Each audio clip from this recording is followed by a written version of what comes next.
pessoal, tudo bem com vocês? Bem, hoje vamos conversar um pouco sobre regressão de memória. Qualquer um pode fazer? Sou psicóloga há 26 anos. Há 15 anos trabalho com a visão ampliada do ser humano, em que a gente entende o trabalho em cima do nível físico, mental, emocional e espiritual, nessas áreas se interagindo e cada uma afetando a outra. E eu gosto de esclarecer que o que é essa área espiritual, o que vem a ser isso? Espiritual é você entrar em contato com a sua essência, você se considerar um ser energético que foi criado há muito tempo e tem uma longevidade infinita. A sua energia é infinita. A consciência que predomina ao corpo. A consciência é um atributo da vida. O corpo é momentâneo, né? A consciência está momentaneamente animando esse corpo. E esse corpo chega um momento que ele deixa de existir. Mas a consciência é eterna. Continua existindo e vai angariando aí todas as memórias.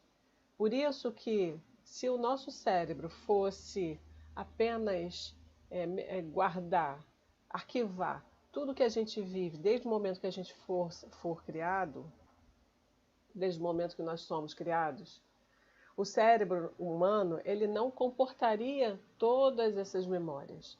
Daí que isso vai para a parte do inconsciente, né, o campo quântico, a mente quântico-holográfica, que é capaz de armazenar todas as experiências que a gente já teve, boas, não boas, desse corpo, né? As experiências que a gente vive fora do corpo, do passado. Então, essa consciência maior que habita o espírito, é aí que é a sede da memória, a sede da cognição, é a sede da mente. E que a gente está temporariamente plasmando no corpo físico esse cabidal de experiências relativas, porque a consciência ela não comporta, né?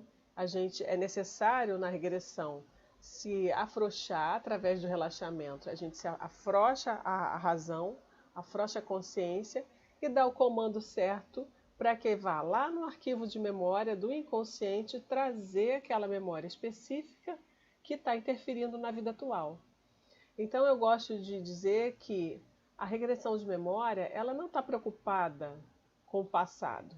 Ela está preocupada em tirar a pessoa do sofrimento que vem do passado, que ela traz do passado, que está ancorado no arcabouço dela, mental, emocional e físico, e fazer com que esse passado se dissipe, se ressignifique, se reprograme, mostrando para o inconsciente que aquele momento já passou, que aquilo não está mais se repetindo. Então, a preocupação é com o presente, porque as pessoas que não estão informadas, desavisadas, estão pensando que vai ficar vendo o passado, voltando no passado para quê? Justamente para tirar a pessoa do sofrimento, do que ela traz para o presente, limpar as memórias do passado que ela criou, que ela absorveu, que foi impregnado, que foi programado na mente dela, seja de uma situação da vida adulta, uma perda, um trauma. É muito comum as pessoas que cuidam de parentes enfermos, algumas pessoas que se mostram mais frágeis, é muito comum elas absorverem toda uma energia de medo, medo de adoecer, medo de ter o câncer, medo de passar pelo sofrimento da morte. E isso é muito comum porque nós nos misturamos muito com o emocional de quem a gente ama, de quem a gente está cuidando, de quem a gente gosta. Então, se a pessoa já traz essa tendência de medo de ficar doente e ela passa por cuidados em que, por exemplo, cuida de uma mãe com câncer, né, com um pai com uma doença grave e vivencia aquela situação, ela pode tanto desenvolver quanto absorver e passar a ter medo de ficar doente, passar a ter medo de morrer, passar a ter medo de sofrer antes de morrer e até mesmo de não saber o que vai acontecer após a morte. O medo da morte, ele tem vários estágios, né? Várias situações que precisam ser trabalhadas, que pode ser o da pré ou da pós-morte ou até do próprio momento da morte. Então, a regressão de memória, o nosso objetivo é fazer com que esse inconsciente ele fique no presente e pare da gente obter gatilhos que faça a gente regredir. Quando a pessoa chega no consultório, começa a contar sobre uma perda, um trauma, um sofrimento, ela já está regredida. Ela vai contar sobre algo que aconteceu, ou que aconteceu daqui a 2 horas. Ou seja, já é passado. Então a pessoa já está regredida. E aí se faz todo um trabalho para ajudar a pessoa a sair daquela crise, daquela situação emergencial. E aí, qualquer pessoa pode fazer regressão? A regressão de memória, ela não, da forma que nós trabalhamos, ela não é traumática. Antigamente, por técnicas ainda muito primitivas, muito rudes, né, muito iniciais, se pensava que a pessoa tinha que voltar no tempo e reviver tudo aquilo no corpo, passar por aquele sofrimento todo de novo para ficar bem. Hoje a gente tem técnicas para proteger a pessoa e fazer com que ela não sofra tudo de novo. Então, a maioria das pessoas elas podem fazer a regressão de memória. Só tem alguns casos que a gente costuma ter alguns cuidados. Por exemplo, as pessoas hipertensas, as grávidas, né, as pessoas hipertensas ou com algum problema cardíaco. Não que ela vá reviver tudo aquilo, mas pode ser que dê uma leve taquicardia, pode ser que ela fique assim um pouco emocionada. Não se compara com o estresse que ela viveu no passado, tá? Não se compara. Mas mesmo assim a gente gosta de ter um cuidado e eu costumo explicar todos os trâmites que a regressão pode, todas as etapas que a regressão passa para a pessoa ficar bem tranquila. Então, nesses casos, a gente tem um pouco mais de cuidado, né? Os casos de hipertensão, problema cardíaco. E nos casos de menor de idade, dependendo da maturidade do adolescente, do jovem, é possível se fazer ou não, mas mediante assinar um aviso, né, uma autorização do responsável. No caso das crianças, a regressão de memória ela é feita de forma lúdica, na brincadeira, de uma forma bem leve, né, geralmente utilizando bonequinhos, um joguinho, utilizando um teatro, para ajudar aquele trauma também a se dissipar. E um caso não recomendado são pacientes psiquiátricos, né? Pacientes que estão em crise de uma esquizofrenia, uma psicose. Nesses momentos não é indicado porque a pessoa não está em si. Ela já está muito mais nesse campo do inconsciente, né? E se perde a razão, ou seja, o trabalho se perde, porque quando você lembra, é feito todo um trabalho ali de compreensão, é feito um trabalho de desligamento daquelas memórias, um trabalho de limpeza emocional, de limpeza energética. E a pessoa volta para o presente com um novo entendimento, com uma nova programação. Ou seja, se sentindo muito mais livre, com a sensação de alívio, com novas perspectivas. E o paciente psiquiátrico, ele não alcança essa ideia, porque a razão, no caso dele, já se perdeu. O ideal é que a pessoa, se for necessário, né, que a pessoa consiga sair daquele transe, daquela crise, para a gente avaliar a necessidade e a condição da pessoa de se fazer uma regressão.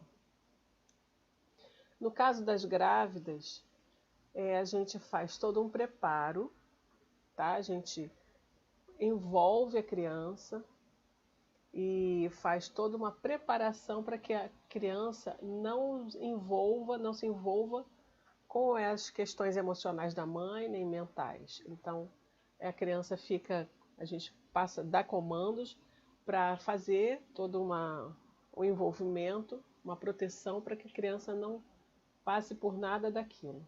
Né? É um trabalho totalmente seguro, não tem problema nenhum. Ou seja, praticamente quase todas as pessoas podem passar por esse processo. Inclusive as pessoas mais racionais, mais mentais, que funcionam muito com a mente, com a cabeça. Essas pessoas costumam necessitar de fazer primeiro um treinamento para elas começarem a conseguir se desligar da mente, daquela mente avaliativa que projeta, que procura, que controla. Né? As pessoas mentais, elas costumam ser muito controladoras.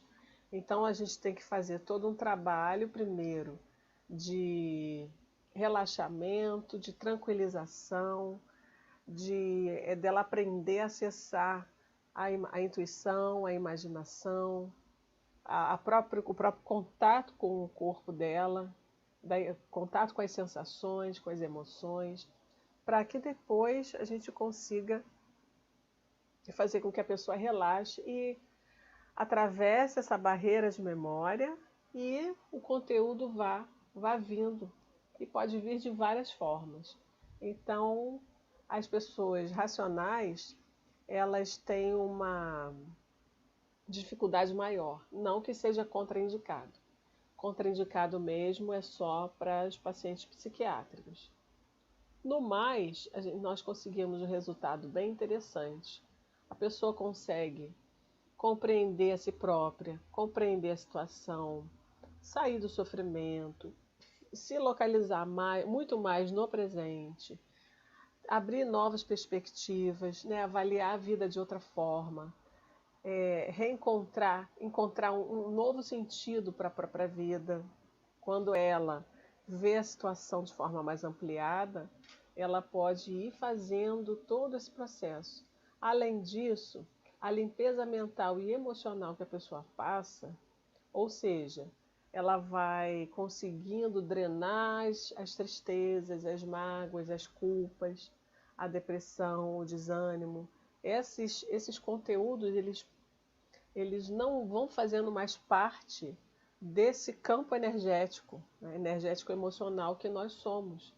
Consequentemente, a audição se apura, a percepção se alinha, a pessoa começa a ter mais capacidade de concentração, de foco, mais habilidade afetiva, habilidade emocional. Porque, veja bem, se eu estou limpando meu corpo das emoções negativas e de todo tipo de pensamento conturbado que agita a minha mente, eu vou aparelhando, eu vou deixando o meu aparelho auditivo, meu aparelho cognitivo, né, a mente, o meu coração muito mais calmos, mais tranquilos. Então, todas as minhas percepções também vão ficando mais apuradas. Então, a regressão de memória, ela não traz um benefício apenas porque eu saio do sofrimento. É porque eu faço uma verdadeira faxina energética, né, a nível de sensação, emocional e mental. Consequentemente, os meus sentidos ficam mais puros, mais leves, né, e mais perspicazes. Bem, gente, eu espero que eu tenha tirado a dúvida de vocês. Se houver alguma dúvida, deixa nos comentários que a gente vai conversando. Se gostou desse conteúdo, compartilhe com as pessoas que têm dúvidas sobre isso, dá o like, ativa a notificação para você receber e fazer parte desse projeto de cura e espiritualidade. Tá bom? Um beijo em todos vocês. Até a próxima!